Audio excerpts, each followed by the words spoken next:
Hi Cliff fans and welcome to another one of my 5 minute Cliff album reviews, and today I'm going to review Cliff Richard and the Shadows. Thank you very much. It was the reunion concert back in 1978, and yeah, I had this another one that I played over and over again when I was younger. Absolutely love everything about this album. I'm so happy to have it on CD now with some bonus tracks, but I'm just going to review the actual original album, and the album opens with the Young Ones, which Cliff is probably one of my favorite versions of the Young Ones. Cliff sings it a lot softer than the original. He's in perfect voice, and it's a lovely smooth version of the Young Ones, followed by Do You Want to Dance, which is a great live version as well. Cliff sings it softer than the original single, but I absolutely love his voice on it. Followed by The Day I Met Marie, which was written by Hank Marvin, as we all know. It's just a great live version of that as well. Followed by a couple of tracks by The Shadows, Shadugi, Atlantis, Nivram, and Apache, which all sound absolutely fantastic live. Especially Apache, the final one by The Shadows, absolutely fantastic. I used to always hire the stereo for that one.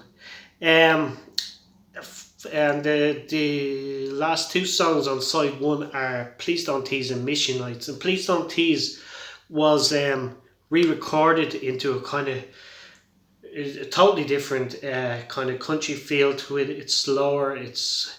I actually really love this version of it. It was a B-side as well. I think it was a B-side to Please Remember Me. I'm not sure if you know what track this was a B-side to. You can put it in the section below. But I think it was a B-side to Please Remember Me. It's a great version. Not as good as the original in my opinion, but I still love this live version of Please Don't Tease. Followed by Mission Nights, which is just absolutely stunning version of it. The second half of the album opens with Move It, which up to that point when I was younger, that was my favourite version of Move It. I absolutely love Cliff's live version with the Shadows of Move It. Followed by Willie and the Hand Jive, which actually sounds better than the single. I think this live version is actually better than the 1960 single. That's just my opinion. Followed by a cover of Elvis. Elvis just had died a year previously in 1977, so Cliff and the Shadows paid tribute in this concert by singing All Shook Up.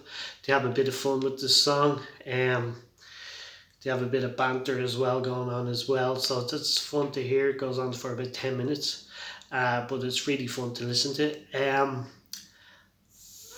Followed by Devil Woman, which is always going to be a favourite on any live album. Absolutely love this track. It was tailored to be performed live, and Cliff actually sings it absolutely fantastic in this concert. Followed by a gospel song from his current solo album at the time, Small Corners, and the song was Why Should the Devil Have All the Good Music, which is a great rocker as well, gospel song. But as I said in the previous poll, even if you're not religious, even if you've no interest in Cliff's beliefs or anything, it's still just a great rocker, that song, yeah, Why Should the Devil Have All the Good Music. And then it follows the last song on the album, which I found out years later, was written by Dennis Wilson of the Beach Boys, and it's called The End of the Show. And it's a great closer to the show. It's a great thank you to all the fans for all the years, and yeah, it's just a beautiful. And I was very surprised to hear that, or to read years later that Dennis Wilson of the Beach Boys wrote that song. So overall, I'd rate this album, because it means so much to me, because I played it so much as a kid, and I still love it now to this day. I'm going to give this one a 10 out of 10 as well. And I'm sorry for giving most of the albums 10 out of 10. As you can see from some of them, they're not going to get 10 out of 10s. I'm just being honest. Sincerely was only, what did I give that, 7? And some of them are only 6s, some of them are only 5s. But this, for me, is a 10 out of 10 Please leave your comments in the section below, your thoughts on Cliff Richard and the Shadows reunion concert album. Thank you very much.